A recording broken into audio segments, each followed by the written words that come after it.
میں نے کہا جی حضرت سلیمان علیہ السلام پہ فتویٰ لگاؤ، اتنی تعظیم کیوں کر رہے ہیں؟ ابھی جنگل ہے، کچھ نہیں بنا۔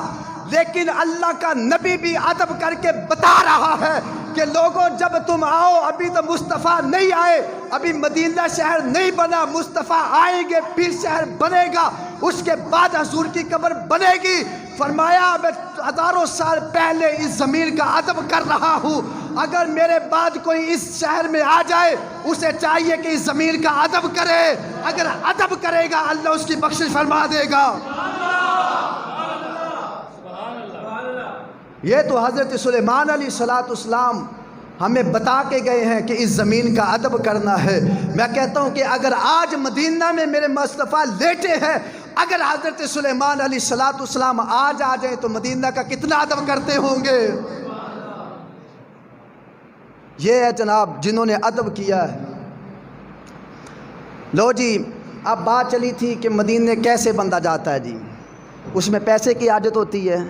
نہیں جی، اب سنیں، علماء نے ایک واقعہ لکھا جی۔ علماء کہتے ہیں کہ ایک نہ بڑا کافی دیر کی پہلو کی بات ہے، سالوں کی بات ہے، کہتے ایک بڑا شخص غریب بندہ تھا، غریب، وہ نہ سمندر کے کنارے جاتا ہے جی۔ اس وقت بحری جہاز مدینہ منورہ جایا کرتے تھے۔ اس کی تمنا نہ بڑے عرصے سے اس کی تمنا تھی، کاش کبھی ایسا وقت آئے کہ میں حضور کے در کے سامنے جا کے کھڑا ہو جاؤں۔ آئے ہائے، وہ بڑی نہ بندہ تڑپتا رہتا دل کے اندر، کبھی کبھی نہ بیٹھ جاتا مدینہ منورہ کی طرف منہ کر لیتا، عرض کرتا یا رسول اللہ میرا دل کرتا ہے کہ میں آپ کے شہر میں آؤں، لیکن کروں کیا، غریب ہے آ نہیں سکتا۔ لیکن مدینہ سے آواز آتی تھی تو غریب ہے، ہم تو غریب نہیں ہیں نا۔ فرمایا ہم تو غریبوں کے سہارا ہیں۔ لو جی، ایک وقت آیا کہ وہ سمندر کے کنارے گیا، اس نے دیکھا کہ ایک جہاز بالکل تیار ہے، تو پوچھا کسی سے جی یہ کہاں جا رہا ہے؟ بتایا جی یہ مدینہ منورہ جا رہا ہے، یہ حاجیوں کا جہاز ہے، لوگ حج کرنے کے لیے جا رہے ہیں۔ اس نے کہا یار میں نے بھی جانا ہے۔ اب اس بندے کے کپڑے تھے نا، جو غریب تھا نا، پھٹے پرانے کپڑے، حالت بھی بگڑی ہوئی، لیکن دل میں عشق مصطفیٰ تھا۔ میں کہتا ہوں جس بندے کے سینے میں حضور کا عشق آ جاتا وہ بندہ پوری دنیا سے امیر ہو جاتا ہے۔ یہ یاد رکھے، بندہ امیر دولت سے نہیں بنتا، بندہ امیر جب بھی بنتا ہے عشق مصطفیٰ سے بنتا ہے۔ اس نے نا جی وہ جہاز میں سوار ہو گیا۔ اب جو کپتان تھا ٹکٹیں لے رہا تھا سب سے، لیتا لیتا اس غریب کے پاس پہنچا۔ اسے کہا جی کہاں جانا ہے؟ کہا جہاں آپ جا رہے ہیں مدینہ جانا ہے۔ اور کہاں جانا ہے؟ کہا ٹکٹ ہے؟ کہا نہیں۔ کہا پھر کیا ہے؟ کہا سینے میں عشق مصطفیٰ ہے۔ اس نے کہا جی یہاں پہ عشق کی بات نہیں چلے گی، اگر ٹکٹ ہے تو ٹھیک ہے، نہیں تو پھر اتر جائیں۔ وہ نہ رو پڑا، ہاتھ باندھ کے نا اس کپتان کے سامنے کہنے لگا یار میرا دل بڑا کرتا ہے، دل میں عشق مصطفیٰ ہے، تو تیری مہربانی مجھے سیٹ نہ دے، یہ جو حاجی جا رہے ہیں ان کے قدموں میں بیٹھ کے میں حضور کے در پہ جانا چاہتا ہوں، مجھے لے جا۔ اس نے کہا نہیں جا سکتا۔ اس نے اتار دیا۔ جب اتر آیا نا تو رونے لگا، رونے لگ گیا۔ اس نے کہا یار پتہ نہیں کیا بات ہے۔ اتنے میں نا جہاز چل پڑا، جہاز کو دیکھتا رہا پھر روتا رہا، بے انتہا رویا، حتیٰ کہ جہاز جاتا جاتا آنکھوں سے اس کی اوجھل ہو گیا۔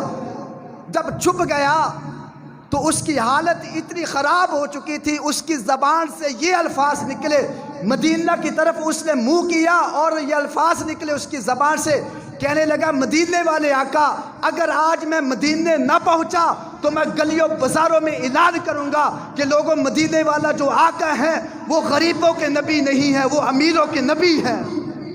اتنی آواز، اتنے وہ الفاظ اس کے زبان سے نکل گئے، بے اختیار نکل گئے۔ جب طبیعت اس کی سنبھلی پھر ہوش آیا، اس نے کہا یہ میں کیا الفاظ بول بیٹھا، مجھے یہ الفاظ نہیں بولنے چاہیے۔ اتنے میں نا ظہر کا وقت ہو جاتا ہے۔ جب ظہر کا وقت ہوا تو اس نے سمندر کے کنارے وضو کیا، پھر اپنی چادر کو بچھایا زمین پر۔ جب بچھایا نا جی تو نماز شروع کرنے لگا تو پیچھے سے کسی نے آ کے نا اس کی پشت پہ اپنا نرم نرم ہاتھ رکھ دیا۔ اس نے دیکھا، اس نے کہا کون ہے؟ اس نے کہا بھئی سن میں یہاں کا رہنے والا نہیں، میرا نام خضر ہے، مجھے مصطفیٰ نے مدینے سے بھیجا ہے۔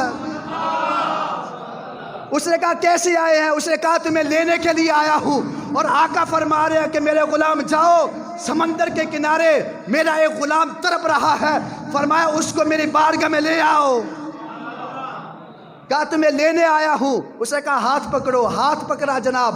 اس نے کہا بس آنکھیں بند کرو۔ کچھ دیر کے بعد کہا آنکھیں کھولو۔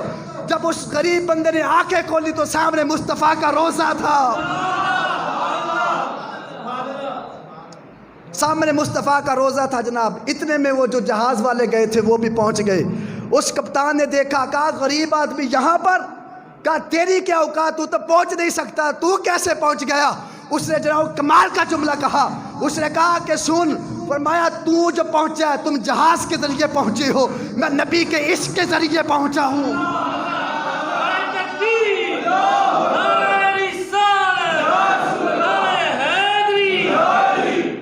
کہا جناب میں نبی کے عشق کے ذریعے پہنچا ہوں، مجھے حضور کا یہاں پہ عشق لے کے آیا ہے۔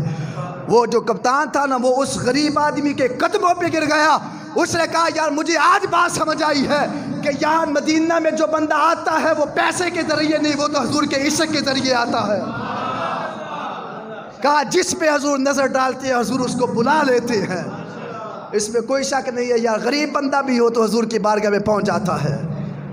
لو جی حنفیوں کے امام حضرت امام اعظم ابو حنیفہ، ہمارے بزرگوں نے کیسا ادب کیا مدینہ منورہ کا۔ امام اعظم ابو حنیفہ رحمۃ اللہ تعالیٰ علیہ آمنہ اپنے ہم نشین ساتھیوں اور اپنے شاگردوں کے ساتھ مدینہ منورہ گئے۔ جب مدینہ منورہ گئے 4 دن گزرے نہ 4 دن گزرے تو آپ نے فرمایا چلیں جی آپ واپس چلتے ہیں۔ شاگرد تو نہ بولے، جو آپ کے ساتھ ہم نشین ساتھی تھے انہوں نے کہا حضور 4 دن ہوئے ہیں، بڑی لذت آ رہی ہے، آپ کہتے مدینہ سے چلے۔ آپ خاموش ہو گئے، آپ نے کہا چلو ٹھیک ہے جی۔ حتیٰ کہ 1 ہفتہ گزرا، آپ نے فرمایا چلے اب واپس چلتے ہیں۔ انہوں نے کہا کہ حضور اب ہمیں لذت آ رہی ہے، پھر مدینہ کا شہر، آپ کیسے عالم ہیں کہ جو بندہ مدینہ میں آتا ہے اس کا جانے کے لیے دل نہیں کرتا، آپ کہتے ہیں کہ واپس چلیں۔ آپ پھر خاموش ہو گئے۔ جب 12 دن گزرے نا 12 دن گزرے، آپ نے فرمایا جی بات یہ ہے کہ بشری تقاضے بھی کچھ ہوتے ہیں، فرمایا چلیں اب واپس چلتے ہیں۔ انہوں نے کہا حضور وجہ کیا ہے، آپ کیوں اتنی جلدی کر رہے ہیں؟ آپ نے فرمایا بشری تقاضے ہوتے ہیں۔ فرمایا کیا وجہ ہے؟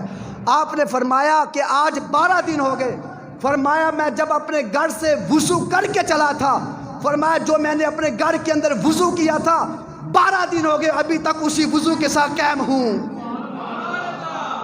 فرمایا 12 دن ہو گئے، فرمایا اس لیے بشری تقاضے ہیں۔ کہا چلیں جی۔ جب حضور کے روزے پہ گئے نا جی کمال ہو گیا، جا کے مواجہ شریف کے سامنے آپ کھڑے ہو گئے، حضور کی بارگاہ میں سلام پتہ کیسے عرض کرتے ہیں، السلام علیکہ یا سید المرسلین۔ جب یہ سلام عرض کیا تو حضرت امام اعظم ابو حنیفہ کہتے ہیں مدینہ میں جتنے بھی لوگ تھے وہ سارے کہتے ہیں کہ پھر اندر سے آواز آئی وعلیکم السلام یا امام المسلمین۔ کہا اے میرے غلام سنو، اگر میں نبیوں کا سردار ہوں تو بھی میری امت کا امام ہے۔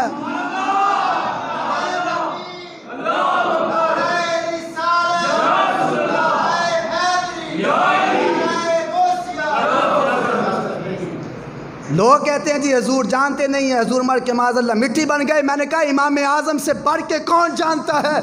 ان کو جواب مل رہا ہے، وہ کہتے ہیں کہ حضور نے مجھے جواب دیا ہے کہ اے میرے غلام سن، اگر میں نبیوں کا سردار ہوں تو میری امت کا امام ہے۔ یہ تو عشق والے جانتے ہیں جی حضور زندہ ہے کہ نہیں زندہ، ہم ان سے تو کلام ہی نہیں کرتے، جو مردہ ہو گئے وہ تو خود مردہ ہیں۔ اللہ تعالیٰ فرماتے ہیں تو زندہ ہے واللہ، تو زندہ ہے واللہ، وہ میری چشم عالم سے چھپ جانے والے۔ اللہ تعالیٰ کسی نے پوچھا حضور آپ کیسے کہتے ہیں، آپ عالم بھی ہیں مفتی بھی ہیں، آپ نے 2 قسمیں کھائی ہیں، قسم تو ایک کھا لیتا تو ٹھیک تھا، آپ نے 2 قسمیں کیوں کھائی؟ آپ نے فرمایا جی تو زندہ ہے واللہ، تو زندہ ہے واللہ، ایک قسم کافی تھی، آپ عالم بھی ہیں مفتی بھی ہیں مجتہد بھی ہیں مجدد بھی ہیں، کیا وجہ ہے؟ آپ نے فرمایا تم نہیں جانتے۔ کہا کیا وجہ ہے جی؟ فرمایا جب قرآن اور حدیث پڑھا، قرآن نے بھی قسم کھائی حدیث نے بھی تو زندہ ہے۔ کہا پھر دوسری کیوں کھائی؟ ہاں فرمایا آپ پوچھو کیوں کھائی؟ کہا میں مدینہ گیا، کمال ہو گیا جی۔ فرمایا میں مدینہ گیا، میں جناب آنکھیں بند کی، میں نے کہا کہ یا رسول اللہ دیدار ہو جائے.